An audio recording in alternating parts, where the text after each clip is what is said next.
Hello! Hi there, it's me. It's Dave, or the Jaded Rabbit. God bless you, my friends. Thank you for joining along for another crazy live stream. Yes, it seems like I don't know. I really don't like to participate in the, I guess, greater discourse of rumors, speculations, hype. Seems like there's a lot of hype train and a lot of focus on this new DLC. But for myself, I feel like I can't adequately judge the DLC unless it's in my hand, and it's not going to be for another month till Chaos Reigns is actually here. But I think people hyping it up, making it sound great, or equally people saying stupid, crazy things about the game, like we just don't know yet. Like, we will know more when the characters are here and we can play with them. I think the only thing that we can safely say about what we've gotten from the commercials, because there have been commercials where they have illustrated what are you going to be expecting with Cyrax. Cyrax is going to be a very Africanized version of Cyrax. It's intriguing that we're getting this, but yes. We need diversity, equity, and inclusion, and what better way we could have this than by having a black woman protagonist? Yes. Must have inclusion. It's nice. Sure.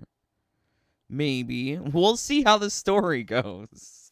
That's what's important. I think another thing that we can tell from these commercials is that the voice actress for Cyrax, unskilled. It seems like she's unskilled, she doesn't care about the job, or that she's trying too hard with this fake Nigerian accent. So, I don't know. I don't know about that one, but there's a lot of crazy discourse happening about Cyrax. And I thought we would take a look, featuring our favorite brusque poet. Like, I don't really care about brusque poet. And I do feel like I I'm thinking, like, where do I have this? Where would you be able to see this? So I think it's like on the Discord, the official MK1 Discord. Brusque Poet is like a mod for this corporate run BSery. Ew, like, I don't want to be part of the official Mortal Kombat Discord. What kind of list are you being put on if you go there? That's worrisome. That's why I was also worried about the Flat Earthers Discord. Because, yes, he was asking for people's ID. What? Insane. Totally insane. I don't know what's going on with this world, but low standards. Not enough critical thinking, perhaps. But yes, I thought that this Cyrax character, from all that we know about her, this Jackie substitute, she seems very not cutesy, not demure, not mindful. She kind of seems like a slut. Let's be honest. She's not going to listen to Sectoria. No, no, no. She's going to forge her own path of slutdom. I'm not sure about Cyrax.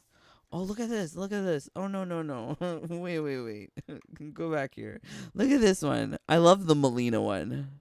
This one better be Scorpion. A Scorpion for Scorpion, please.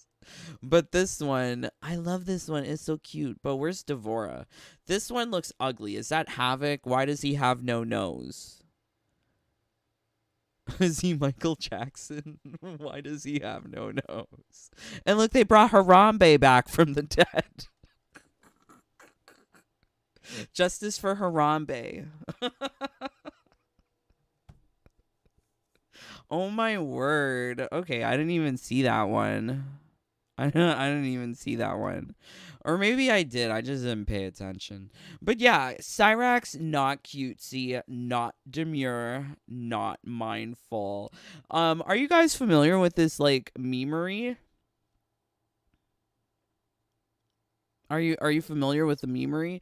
So this is something that I have stumbled across, and I am in I am in love with the advice.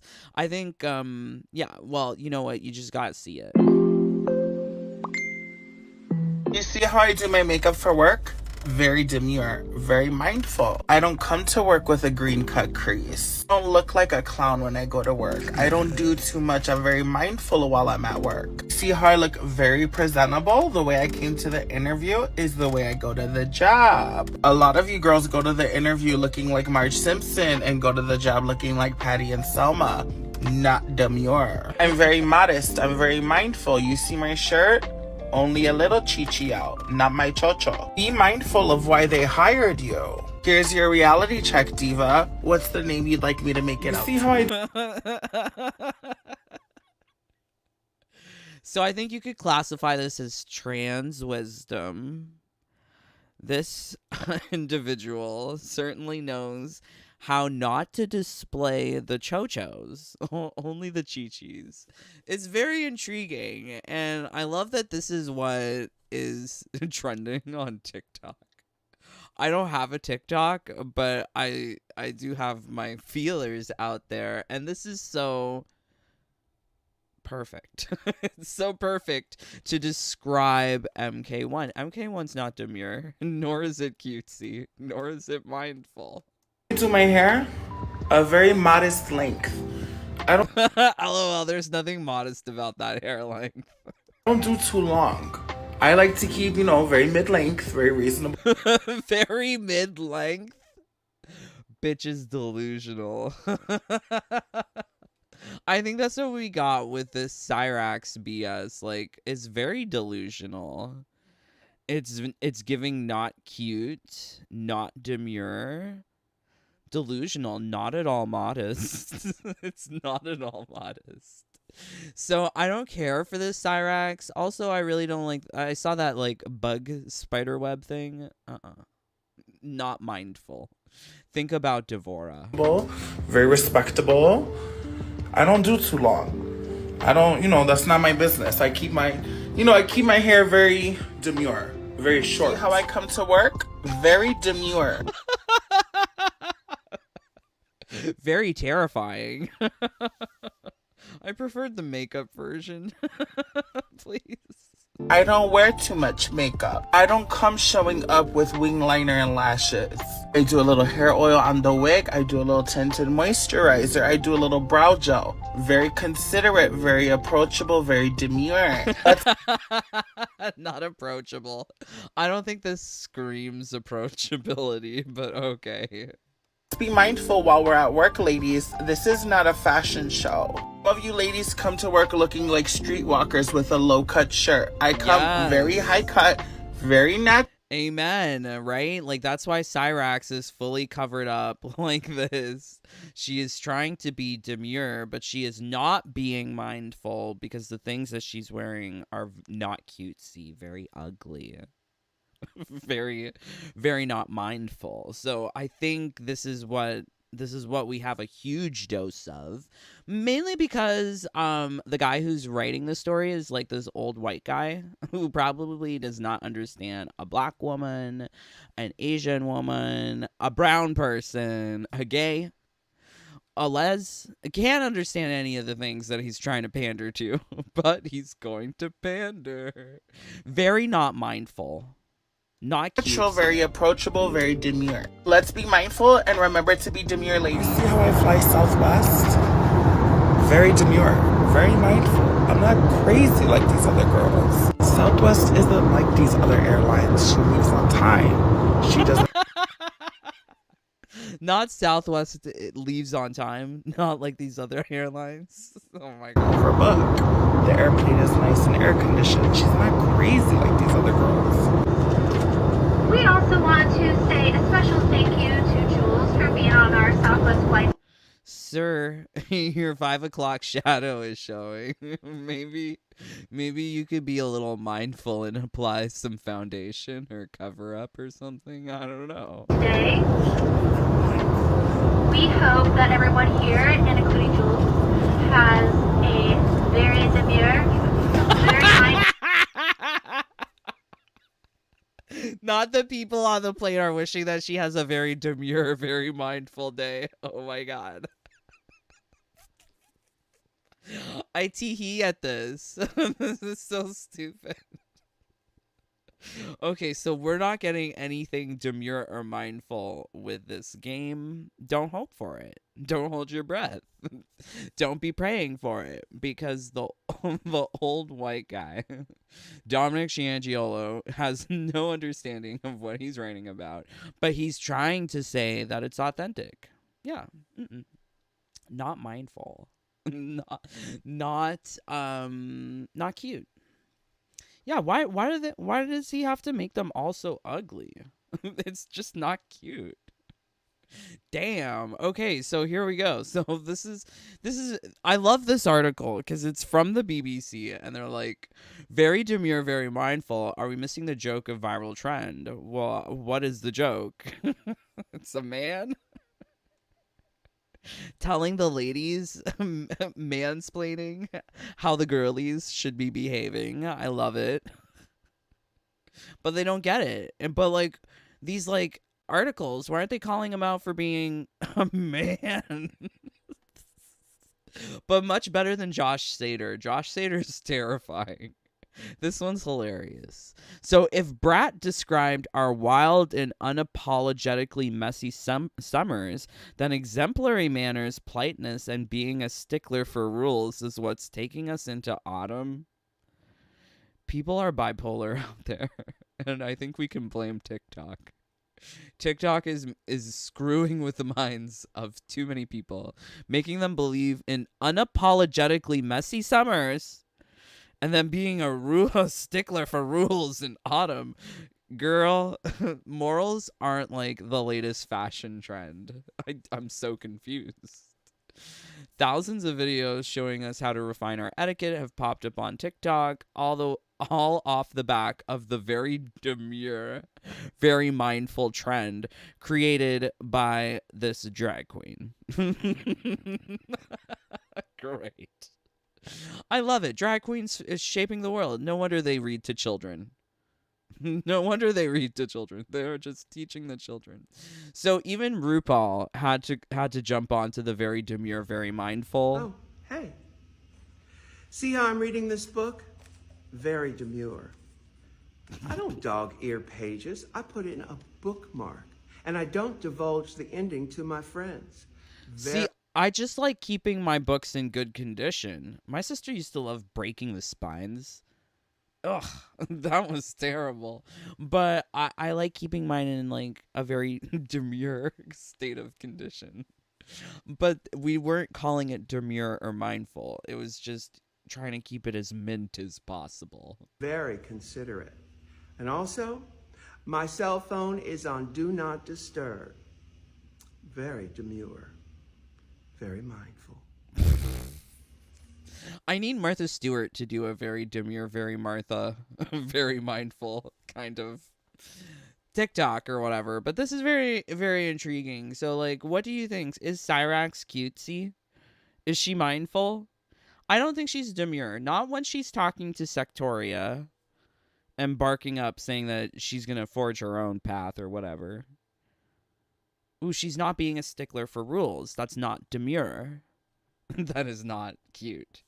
Okay, so let's see what you guys are coming. What are you guys saying? J4, hello. Duwan. Sean, telling people to be mindful from a place of total oblivion is a kind of satirical level of irony. Yeah. Maybe. Why do they all look like plasticine in the trailer? Is the whole game like that? Well, I mean, we haven't seen much gameplay. The only gameplay you really see is when they're in the match. All of this is not even cutscene. This is just CGI render for a trailer. But this is cutscene, and yes, they will be looking like this in the story mode, so if you're hoping for it to improve, no. Oh, and we're gonna get the wonderful, terrible facial animations. Like, the eyes don't match with the mouth. It's so weird. I love watching this stuff with no volume because you can really see how these things are being animated. Devora was demure and mindful. I agree. Unlike messy and simple Cyraxy. I think this very demure, very mindful creature telling people about their chichis and chochos, I think she's just telling people don't be a slut. Don't be a slut. Maybe? Which is a good lesson. But yeah, the 5 o'clock shadow is showing. I hear the memes on Insta, but I don't know what it means. I don't know what it means either, exactly. I think she's trying to say don't be slutty. Animalities is what we're getting under the brutality tree. OMG. Hit the like. OMG, people. 18 of you here. 8 of you need to do your business or get out. Yes. Go do something more demure, more mindful of your time if you can't leave a like. Not very cute of you to not leave a like. Please. Don't be like what this girl is teaching. So yes, we saw mindful, demure, blah, blah. How about a little bit of drama? So, I'm not a huge fan of Brusque Poet. Oh, I don't like him at all. I think he's a dumb. But I did follow this thing pop up. Follow is not the right word. I guess I stumbled across this today, and I'm like, well, what's going on? I see Total MK kind of like having like a fit in this video, which is already LOL. But Brusque Poet loves to call out people, whether deservedly so or not. Like, he calls me out for all of my trans thumbnails or whatever. Like, what's wrong? Janet Cage, first trans fighter. I'm not delusional. I'm very mindful. I think you have to be mindful. Have to be mindful and call a spade. She's the first trans character. It's not very cute of you to deny this historical milestone for the trans community, Brusque Poet, but whatever. Okay, you won't believe what is said in this clip. Dead. Something is seriously wrong with his brain. So, like, well, what is it? Now I want to know. It's open in the tray, and the mask's always open in the tray. I don't know if you noticed this in the story mode. It's always like, look at my face. Look, I am African American. Just so you know, I am African American. Look at. I don't think she's American. That accent was not giving American at all. But okay. Me, look how African American I am. Can you get more fucking cringy? So he doesn't like the style of the costume, which I agree. It's, you know, it looks ugly. There's a lot of not cutesy things going on with Cyrax. And I think, like, it more so goes beyond just the design of the costume, because there's that, of course. There is that. But it's also how they animate their faces. Like, look at the face move. Eyes here, mouth, eyes there, just eyes everywhere. Why are the eyes going all over the place so quickly? I slowed it down to 25%. That's like Speedball Derek Kurtzik doing his cocaine. Their eyes are just going all over the place. In the Mortal Kombat games, the old ones, the good ones, we never saw Cyrax without his fucking helmet. We always wondered who the fuck he was underneath. What do you mean, though? Like, I do know that, like, Cyrax was a black man in MK9. I do know that. We didn't know. It was like a mystery. It was good. And then in MK Gold, they... Well, okay, so, like, I saw some people saying that he was from Botswana. Is this true? Was Cyrax from Botswana? Let's see. Cyrax, Botswana. We're gonna see where he. Oh, okay. So like this is so confusing because like this is not Mortal Condom. Oh God. Mortal Condom, Mortal Kombat, fandom.com/wiki. It's taking a while to load. But I type in Botswana. What do you mean he's from Botswana? First and second timelines. I was not aware of this. And I never got Botswana from MK9. I got more so like DJ Jamaican vibes. Cyrax's human look has since been contradicted by official renders and outfits in main games, where he appears as an African man from Botswana. Oh, this is television. Oh, I'm so confused. I'm so confused. So where do they get this from? Is it just from this wiki? I don't trust fandom wiki. So weird. Everything's so weird nowadays. We finally got to see Cyrax without the mask, and we saw that he was, well, A hard to woman? nail down the race there. But later he became Jamaican, so it's up for debate. And the So, like, I'm not detecting serious racism. I think, like, people are saying that he's racist based on this. Interesting. So, did you ever watch this? You said you were going to fire me for content, then deleted it. What happened?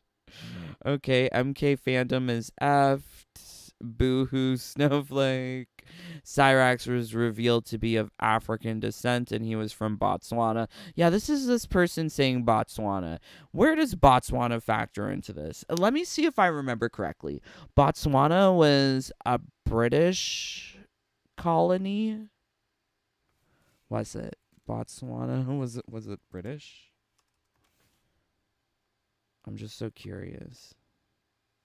And it's supposed to be like one of the more richer African countries because when the colonizers left, they didn't do so much compared to other places. Yeah, the British colonized the area and declared it a protectorate named Bechuanaland. And then it became an independent republic. Yeah, interesting. So I was right. It was owned by British peoples. Okay, interesting. But like what does that have to do with Mortal Kombat? MK1 Cyrax is not American and does not speak with an American accent. Nothing about her screams American like you imply. Yeah, I will say that I never got that she was American with that accent. Bro hates anything that isn't white. You know, like, these people are saying, oh my god, it isn't white, but it's also not authentic. It was created by Dominic Gianchiolo, who inserts political ideology into everything. That is also true. Kind of non sequitur, as the point is Cyrax's race being obvious for 20 plus years.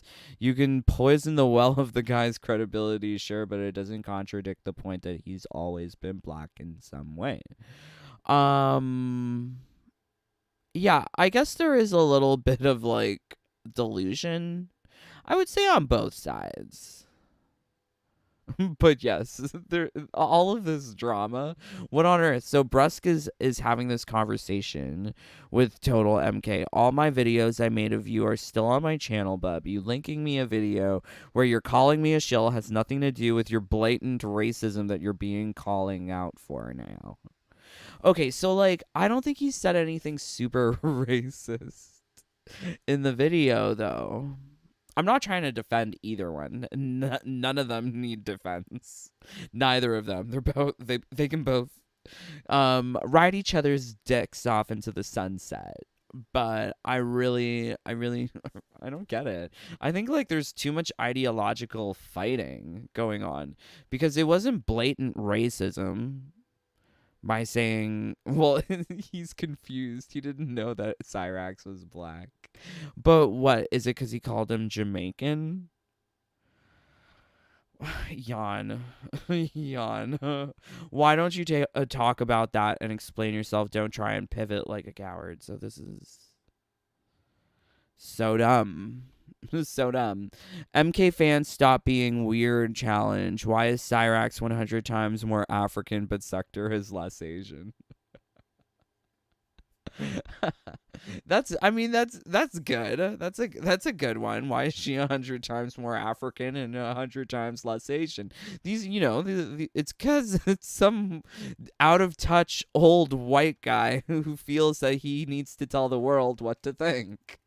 It's a new form of colonialism brought on by Dominic Cianciello. I would not trust in him ever. But people love to trust in him. Look, all of his latest posts are political. Sarah Wahidi. Taliban something. Oh my god. So like I thought the leftists love Hamas. Not that they're down with the Taliban now too. Jesus. Ron Filipkowski.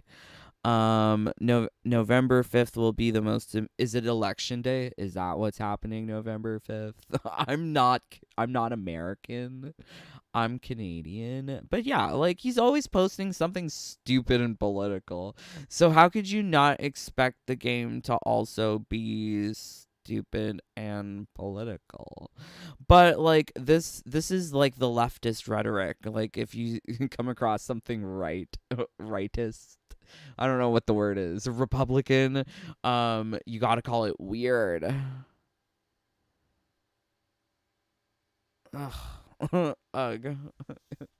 So crazy. So it's just so sad that this is like the video game that people want.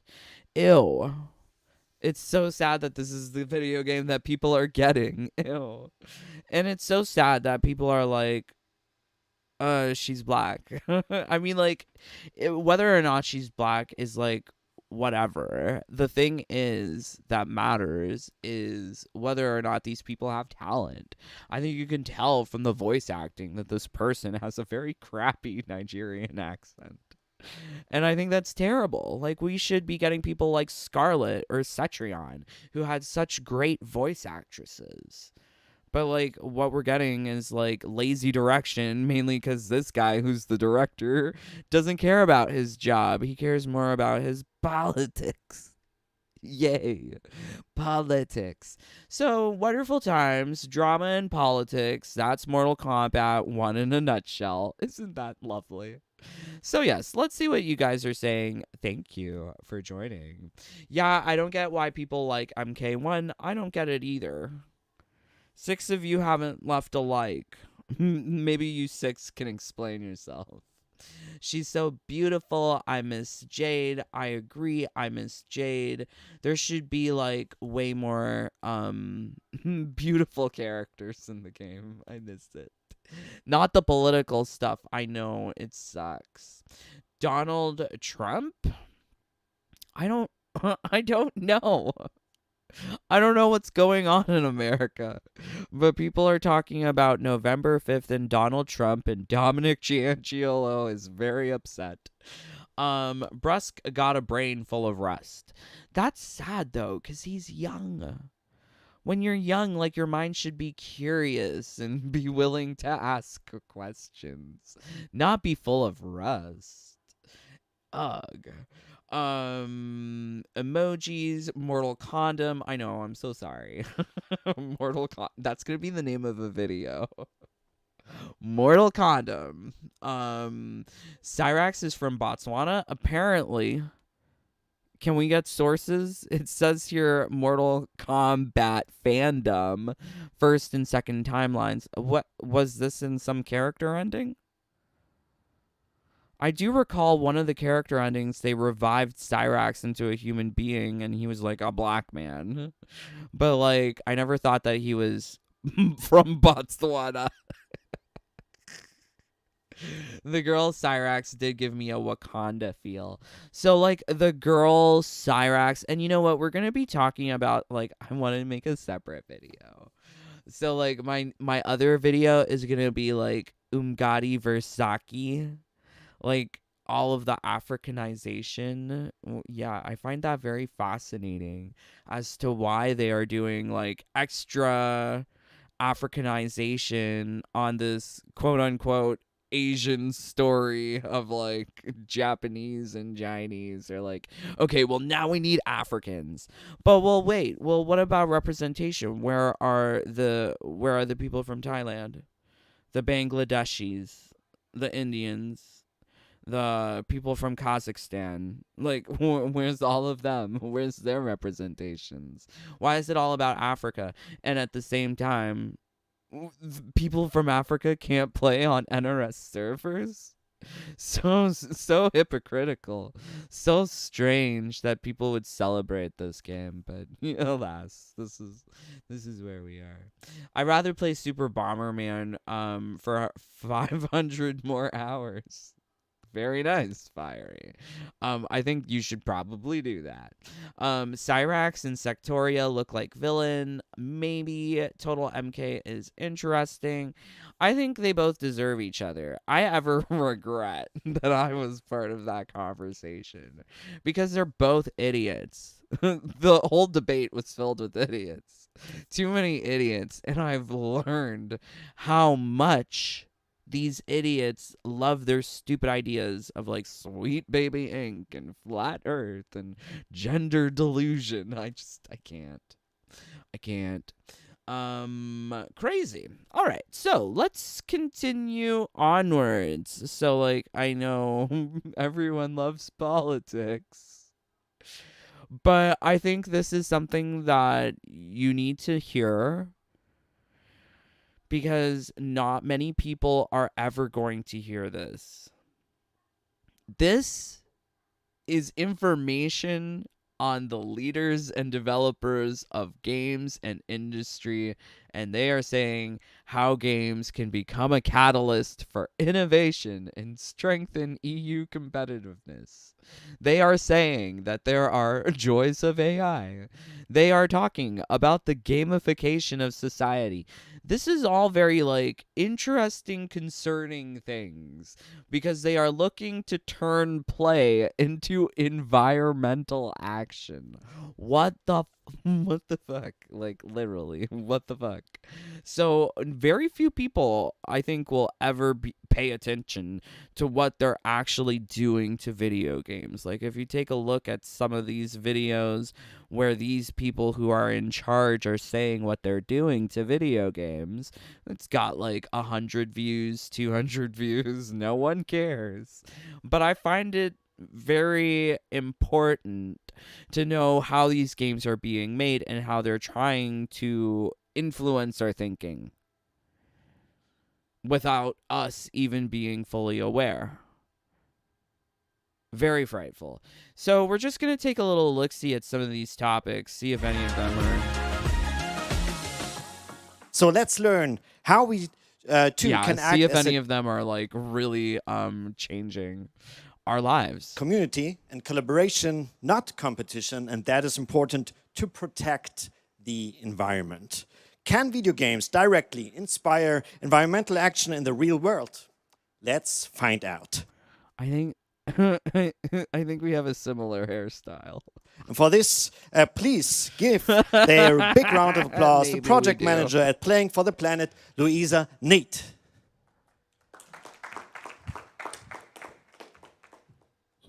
Hello. Is this working? Yes. Perfect. Hello. Thank you, everybody, so much for coming. I know it's 4:30. I know everybody's tired, but I'll hope to put on an entertaining talk for you guys nonetheless. My Ew, look at her laptop. Is she a child? Why does her laptop look like this? name is Louisa. Is she Canadian? Why does she have the little Inuit Inuktuk, the little stone thing?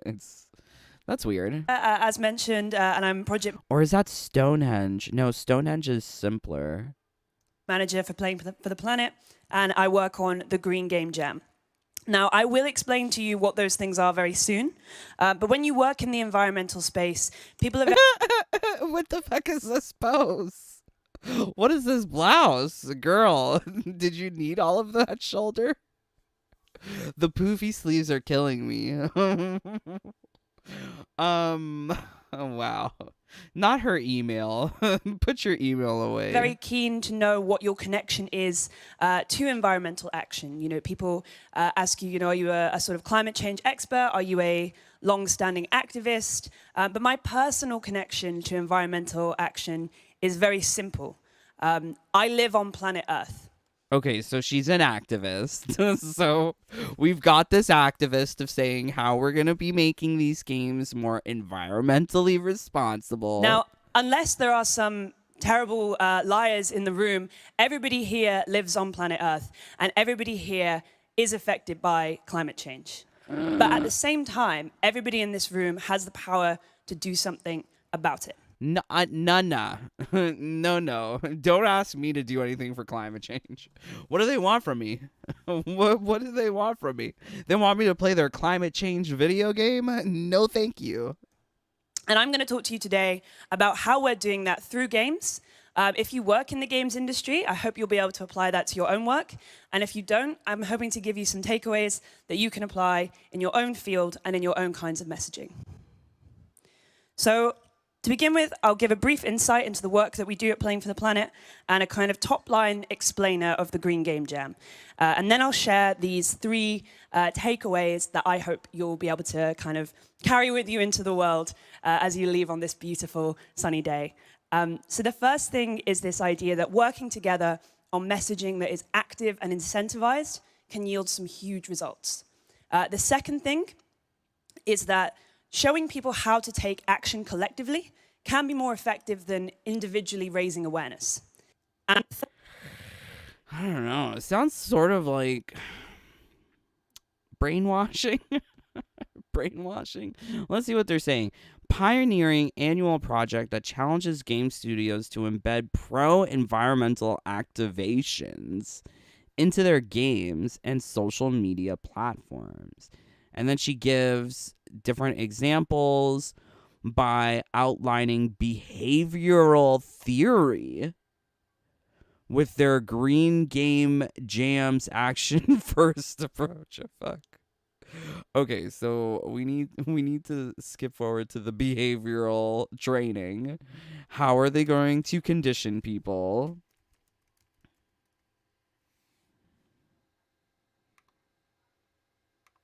Okay, here we go. 14. The same study from Ipsos Mori found that the number of people actually willing to change their behavior or take active steps to prevent climate change hasn't. So we know climate change is happening. We can see it happening. But not many of us are actually willing to do anything about it, which feels a little counterintuitive, right? So this year we're taking a... So she wants to put it into video games? I'm shocked. Like, that doesn't sound fun at all. That's not a video game. Why do they want that in a video game? That's too much. Okay, so let's check out this one. So, I mean, like, the topics here sound like really crazy, like gamification of society.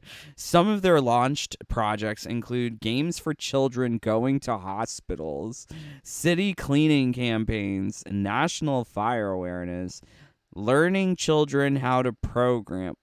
What? Maybe we leave the children alone. Why is it always doing something to the children? The games are implemented on a large scale, including having been accepted and implemented through diverse government bodies. What? So this is already in practice, it sounds like, in Norwegia. Not the Norwegia. Many of the parent projects are significant successes, while others are highly experimental in nature. Yes, that's exactly the approach you want to take with children.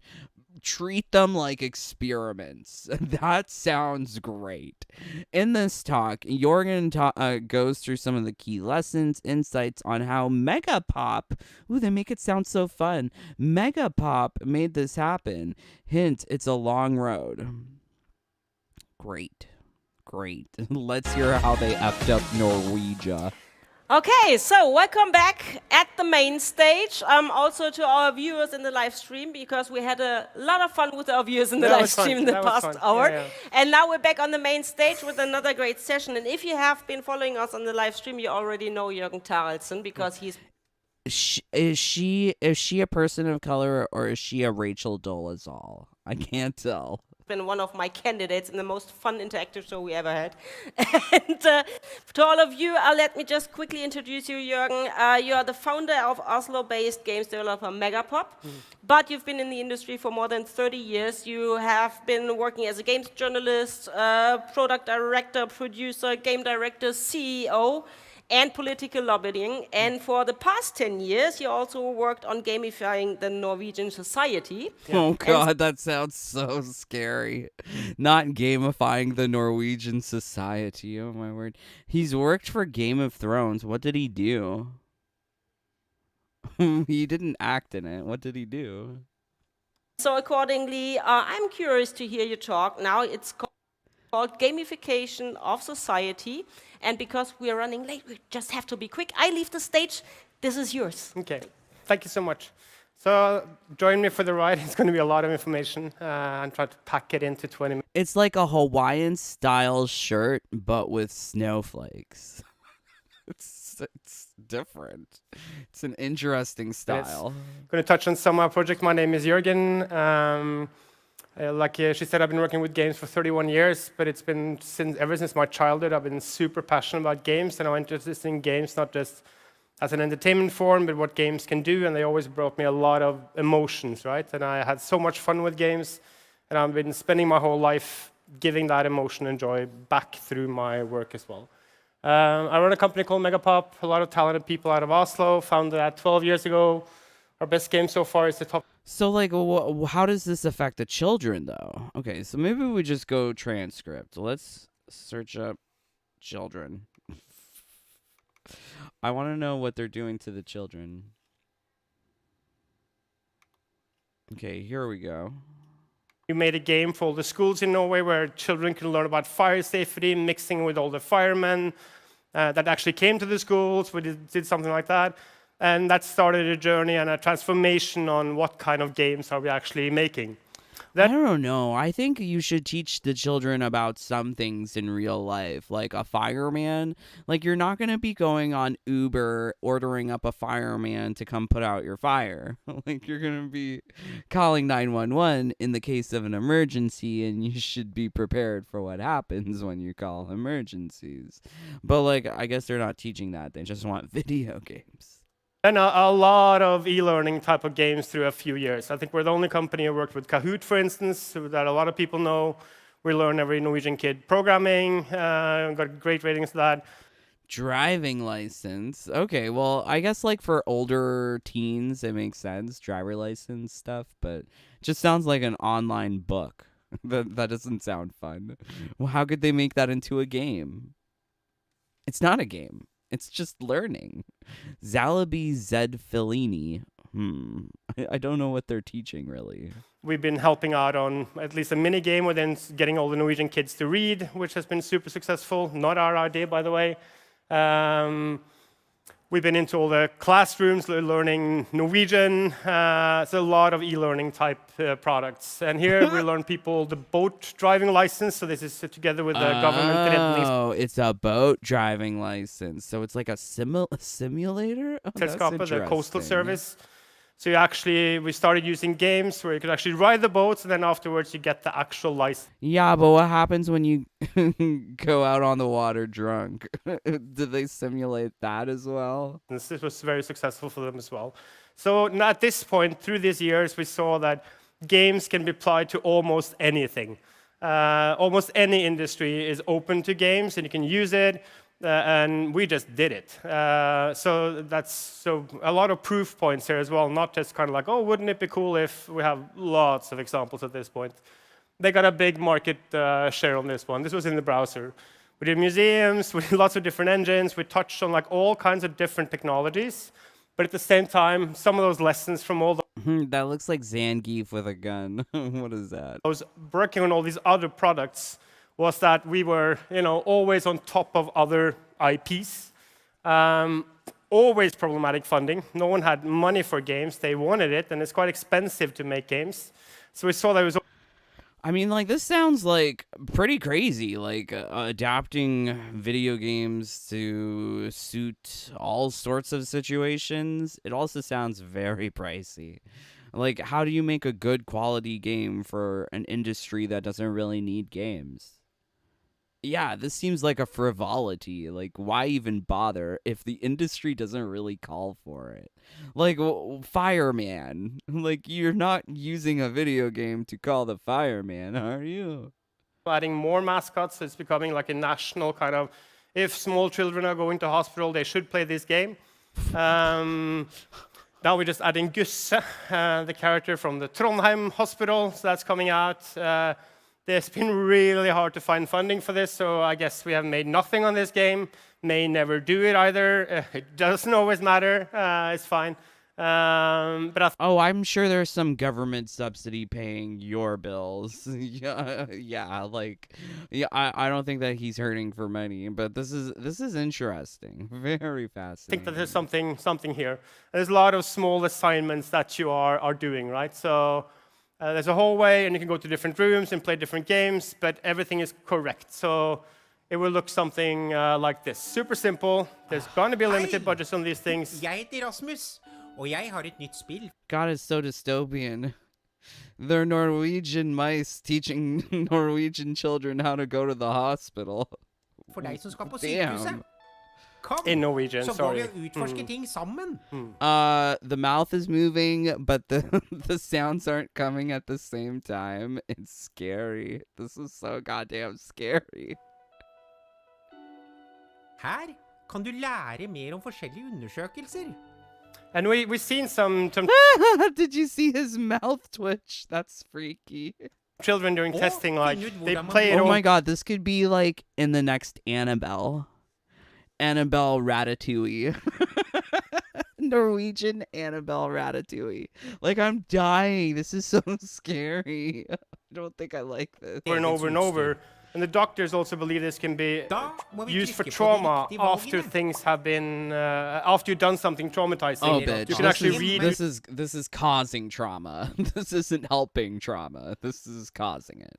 Okay, and then we've got here this one, which I think is... I'm so confused about this one. I'm so glad that they put these things on YouTube so that if people are genuinely curious, they can find out. But I think this one is very strange. So, how can games become a catalyst for innovation and strengthen EU competitiveness? So, this would be something like a video game that asks you to create an invention and test it out and see if it works. And it gives you, like, the parameters for which you could create this thing.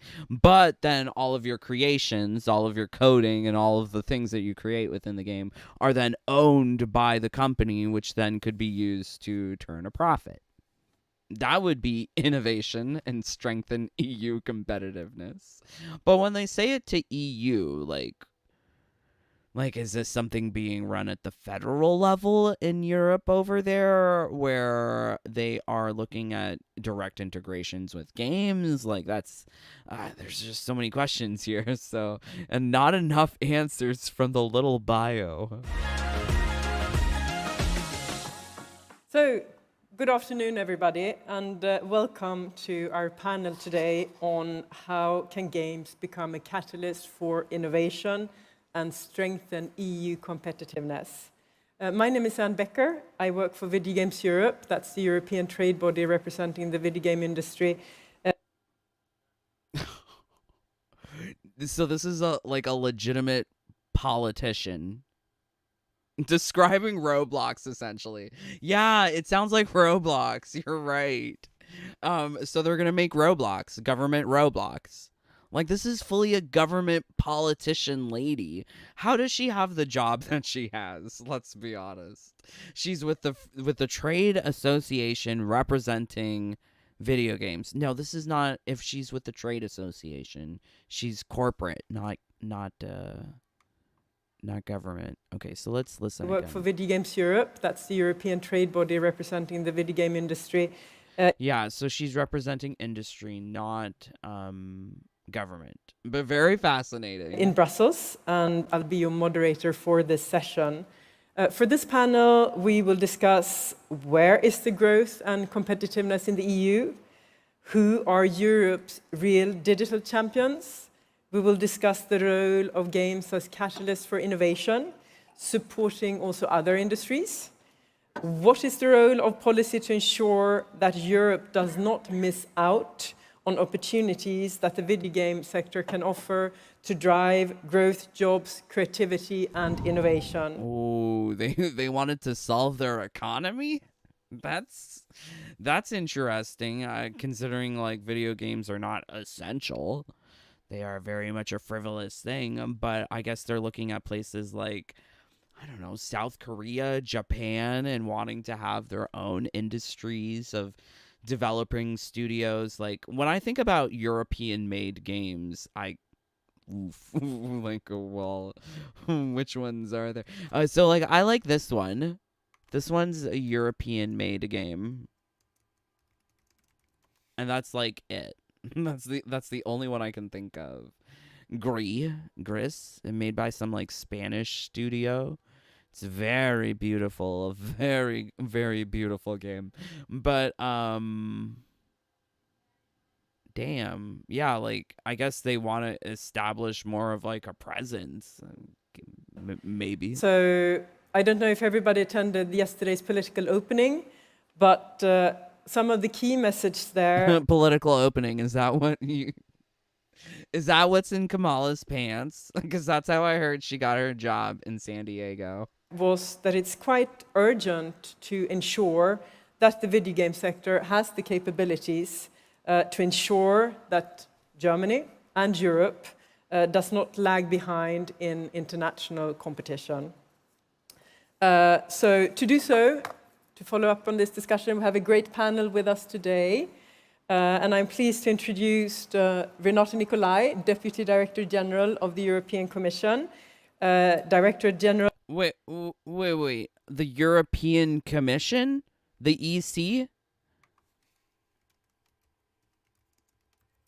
I'm pretty sure the Director General of the... Yeah, the European Commission is, like, fully politics. Like, that is fully, like... I'm so surprised. They had the Director General? Why do they have such important people at this little thing that no one is paying attention to? Communications, Network and Technology. Welcome, Renata. Hendrik Lesser, President of the European Games Developers Federation and also CEO of Remote Control. Axel Voss, Member of the European Parliament. And also a member of the EPP group in the European Parliament. Like, they have, like, legit politicians in this thing. This is hilarious. We also have Nick Appleyard. Nick is Head of Applications and Solutions Department, Commercialization, Industry and Competitiveness Directorate of the European Space Agency. I think you... The European Space Agency?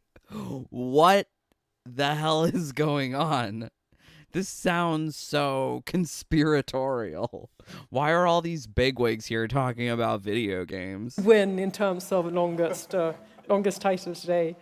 Also, and it's not just because I'm Swedish, but the Nordic countries are the Gamescom partner countries this year. So I'm particularly pleased to introduce Mats Berglund, Member of Parliament and Chair of the Cultural Affairs Committee of the Swedish Parliament, and Per Strömbäck, Managing Director of the Swedish Games Association, And Per, I think you're also coordinator of the ANGI Association, which represents the Nordic countries. So warm welcome to our panelists today. So, like, video games is run by, like, a bunch of old white guys. That's no big surprise. So we are at a very special moment of time of the EU institutions, and this panel is also, of course, about EU policy.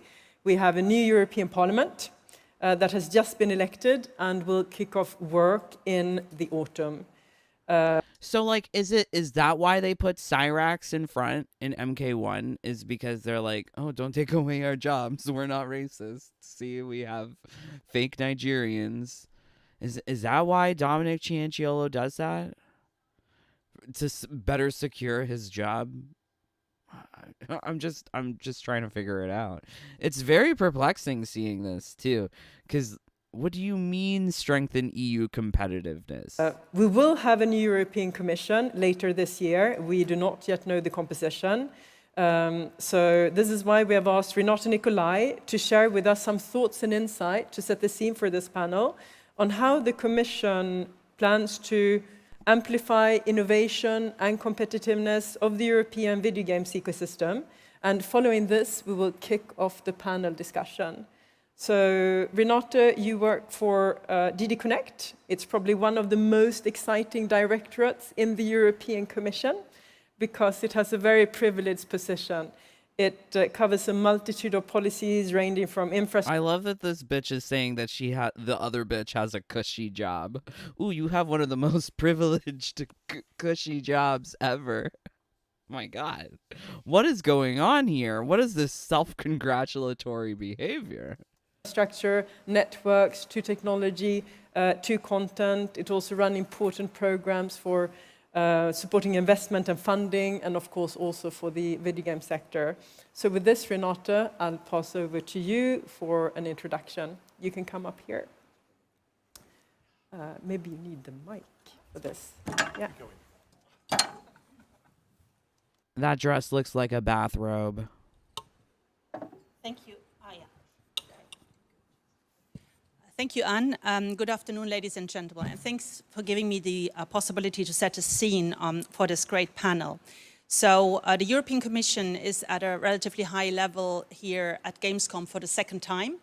And this is a clear sign that in Europe, we really highly value both the cultural and the economic value of the contribution of the video game sector. The video game sector is a genuine art sector. It's an expression of the cultural talents that we have, an expression of who we are in terms of heritage and cultural kind of expression. But it's also of huge economic value in the billions and more to come.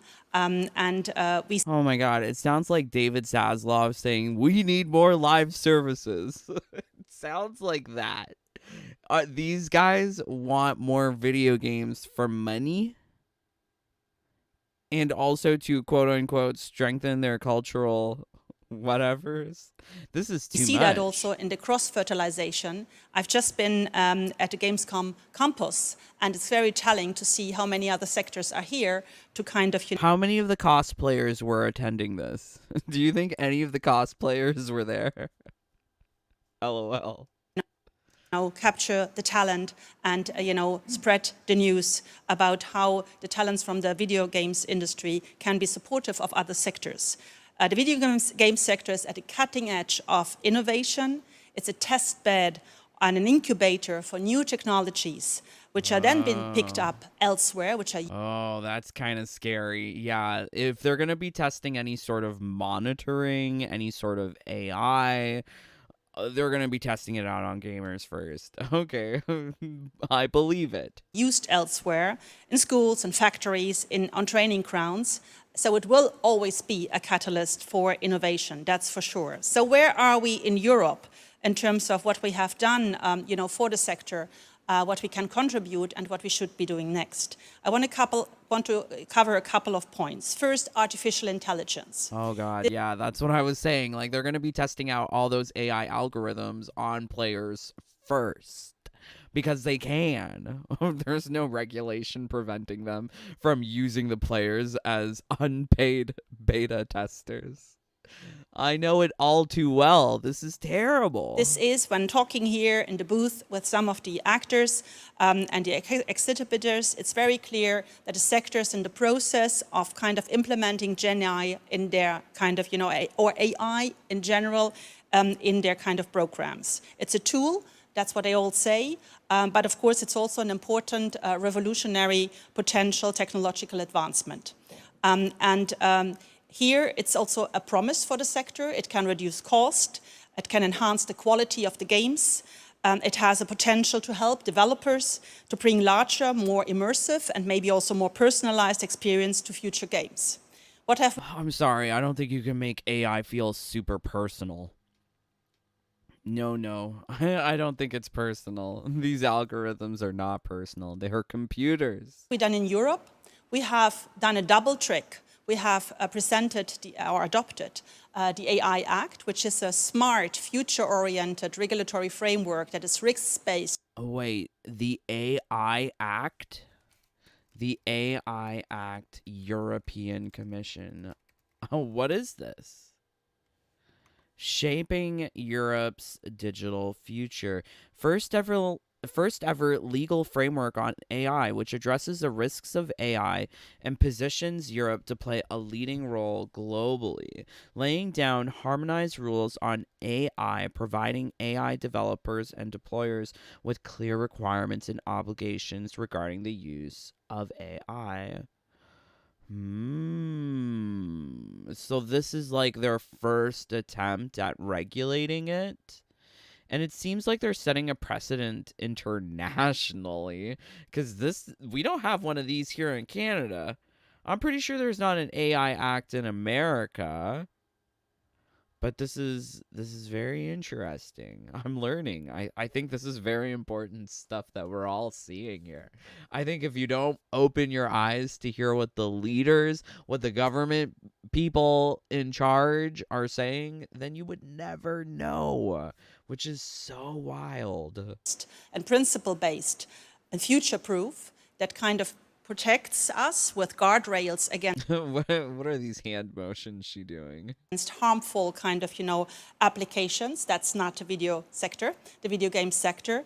But it also is a living instrument, for instance, when it comes to Gen AI, in terms of developing together with the stakeholders, and that's what we're in the process of doing, codes of conduct to have the... So what do you think this lady's favorite video game is? Like Candy Crush? Farmville? Like, what is her favorite video game? Right approach also in the future on that important aspect. But we are not only doing regulation. This is accompanied by an innovation package where we want to really consciously support the development of use cases and AI applications in the EU, emerging applications of generative AI in Europe's strategic industrial sectors. We're taking in hands 4 billion euros for that, and the virtual worlds and the creative industry is one of these critical... 4 billion euros is like nothing compared to the debt that WBD has accumulated. So they need to be thinking about expending more if they hope to even catch up to the $200 billion valuation of the video game segment at Warner Brothers. 4 billion doesn't sound like a lot, but it sounds like they want to get invested into it. Sectors. Second point I want to cover is skills. I learn with whoever I talk here that, the video game sector goes where the talent is. And that's better. That's not true. Video games don't go where the talent is. Take a look at Dominic Cianciolo. No talent tack. No. Video games go wherever the politics is. So I don't know what she's saying. Same goes for Cyrax. Not demure, not cutesy, not mindful. She is chosen because she's a black woman protagonist. That's all. Politics. In Europe, it's getting better, but it's not yet perfect. And that's, I think, where Europe can also play a role. And that's why we have just put 55 million euros on the table. Just to develop advanced digital skills in higher education programs to help a variety of sectors, including the virtual worlds. And we have also decided in one of our programs to give additional training support in the Creative Funding Europe funding program, so that also the sectors can adjust. Because of course, with technological advancements, we will have the issue of reskilling, and here the training aspect will be important. The third point I want to make is our digital rulebook. We have kind of, created rules with the Digital Services Act and the Digital Markets Act that do two things. They make the online environment safer, and they make it fairer for competition. I don't like this idea of regulation because it sounds like they're trying to over-regulate it. What do you mean you can police an online space to make it safe? How are you doing that? With AI? With your fancy AI act? That's worrisome. I don't think there's... who are they to be the judge of what makes an online space safe or not? It's online. Like, you're not getting a knife shoved in your face when you're online. So I'm so confused. And that kind of approach makes it all the more... Like, it just lends more credence to whatever happens online. And for me, like, online, whatever happens online, it's just online. It's not real life. But for these people, they're making it real life. It's so scary because it's also going to be in your video games. Like, what is that going to be? Like your chat in like Street Fighter 6. They're going to monitor the room chat. That's so stupid.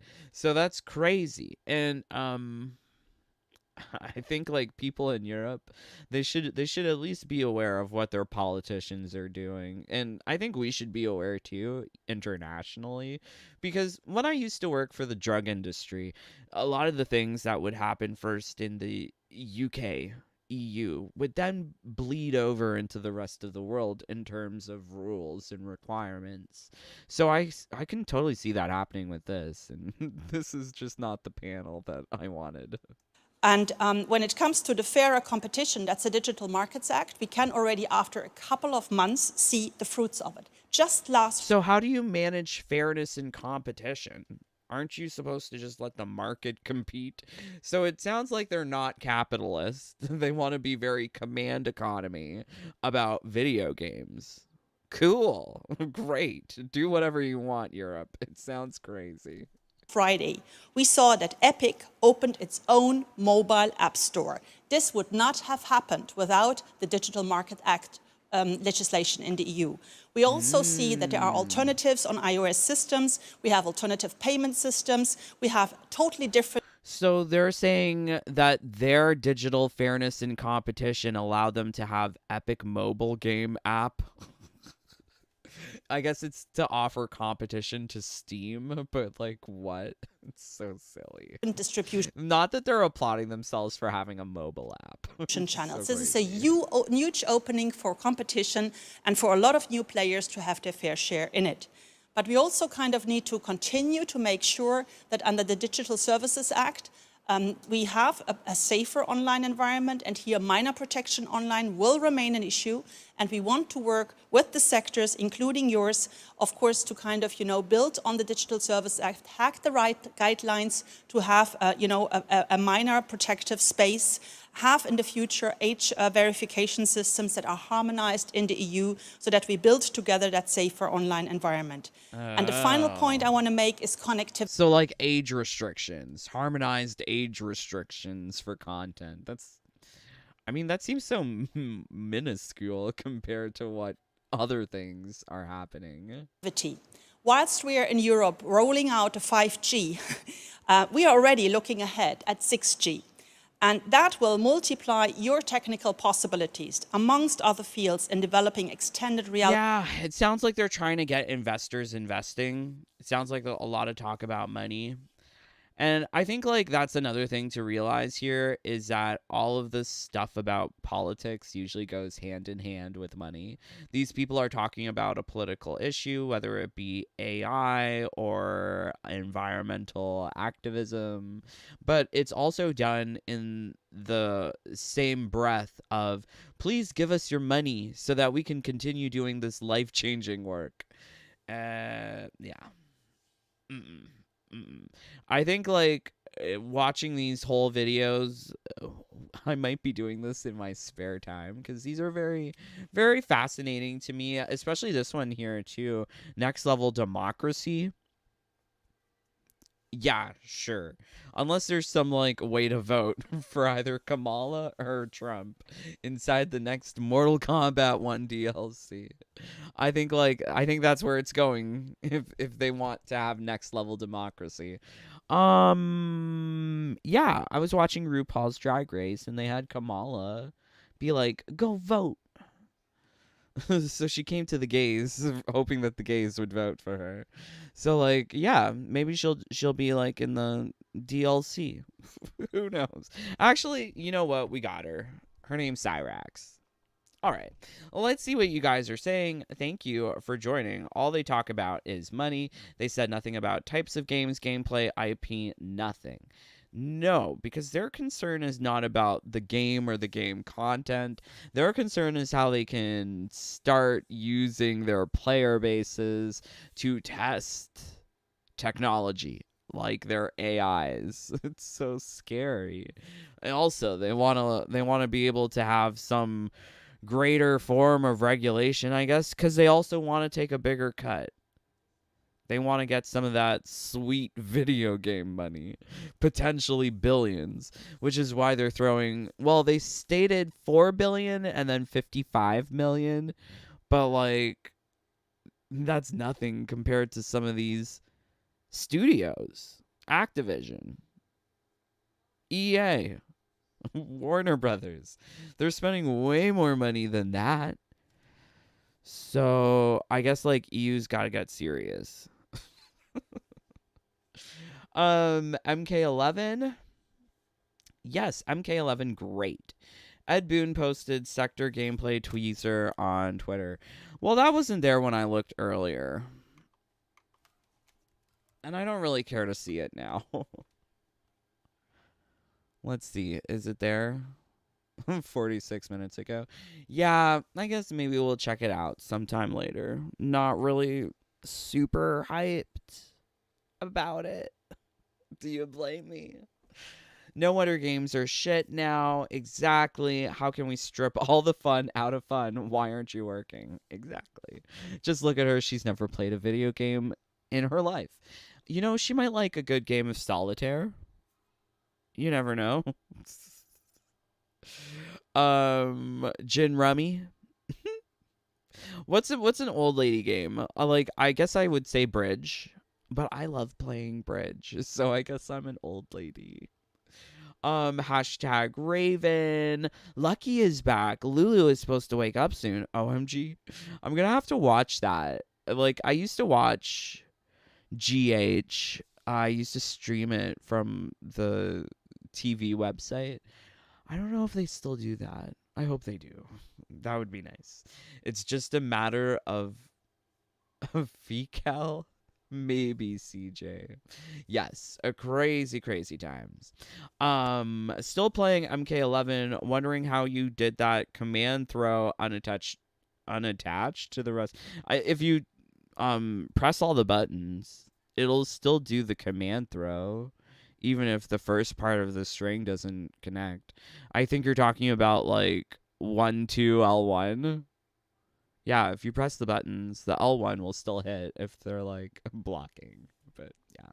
Solitaire. Yeah, solitaire is fun. Maybe. But yeah, love you guys so much. What a terrible time that we're living in. We are not having cutesy, demure, mindful behavior. I think like we should try and learn something from. You see how I do my makeup for work?